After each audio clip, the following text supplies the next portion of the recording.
Assalamualaikum warahmatullahi wabarakatuh. Saya akan menjelaskan tentang apa itu Ahlus Sunnah wal Jamaah atau yang biasa disebut dengan Aswaja.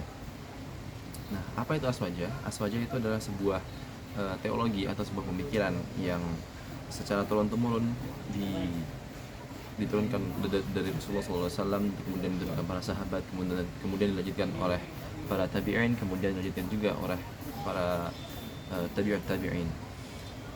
Nah, ada sebuah hadis Rasulullah SAW yang artinya bahwa di akhir zaman nanti ada 73 golongan dan hanya ada satu golongan yang selamat, yaitu Ahlus Sunnah wal Jamaah.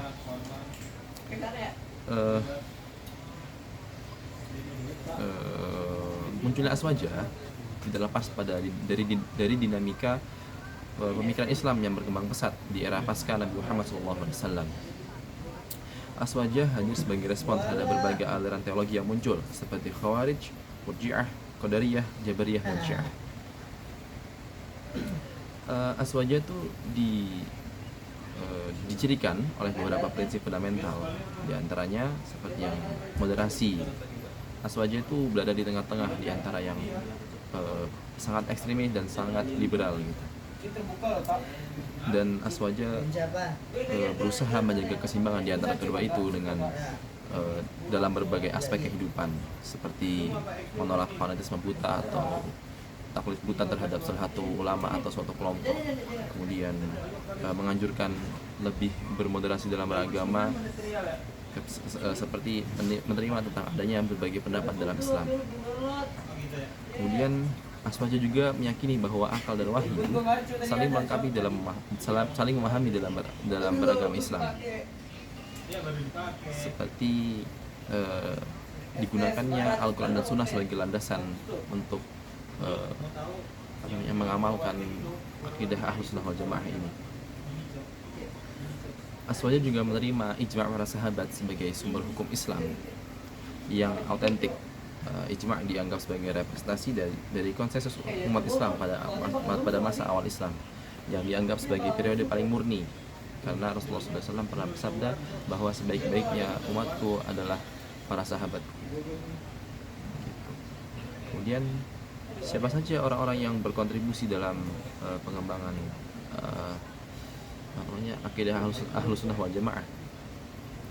Di kalangan tabi'in ada seperti yang banyak yang kita kenal, yaitu ada empat imam mazhab besar, seperti Imam Abu Hanifah, kemudian ada Imam Malik, kemudian ada Imam Muhammad Idris bin Syafi'i, kemudian ada Imam Ahmad bin Hanbal. Para imam mazhab ini merumuskan sistem fikih yang menjadi landasan bagi Ahlus Sunnah wal Jamaah. Kontribusi mereka dalam bidang hukum sangatlah signifikan dan masih digunakan sampai saat ini.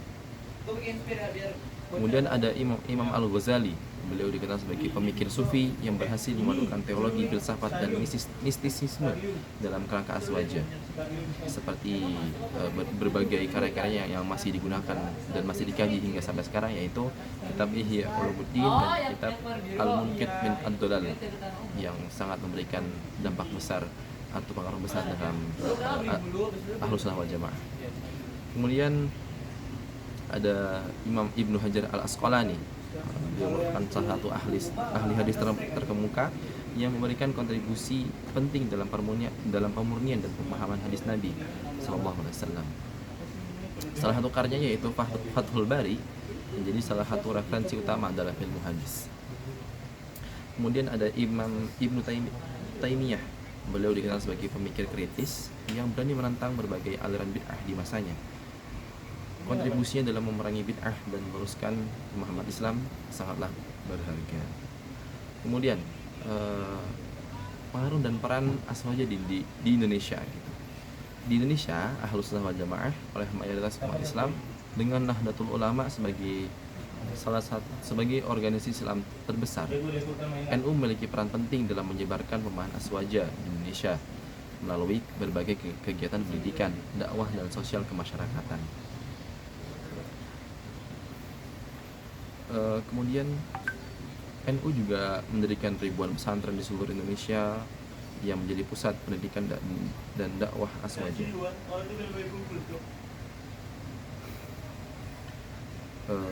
Dan di Indonesia sendiri terdapat berbagai macam organisasi dan aliran yang menggunakan akidah Ahlus Sunnah wal Jamaah sebagai landasannya, seperti NU, Nahdlatul Ulama, kemudian ada Muhammadiyah, kemudian ada Hidayatullah, kemudian ada Persis, ada PKS yang melandaskan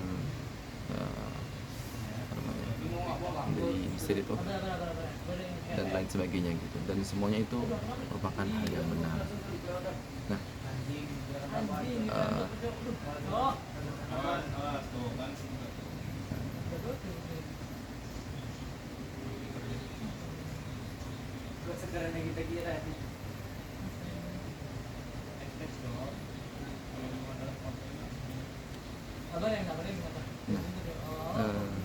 bagaimana kita menyikapi tentang berbagai pendapat dalam akidah Islam ini?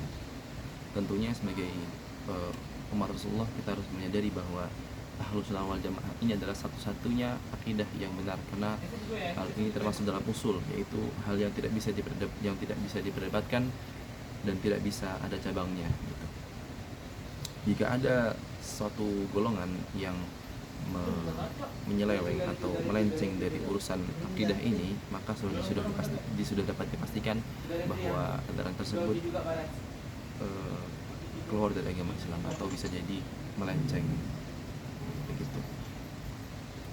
Seperti akidah Syiah yang sangat mengagungkan Ali radhiyallahu anhu sampai akhirnya meyakini bahwa Ali dianggap sebagai nabi, yang kita yakini juga bahwa Rasulullah adalah rasul dan nabi terakhir, yang tidak ada nabi selanjutnya hingga akhir zaman nanti.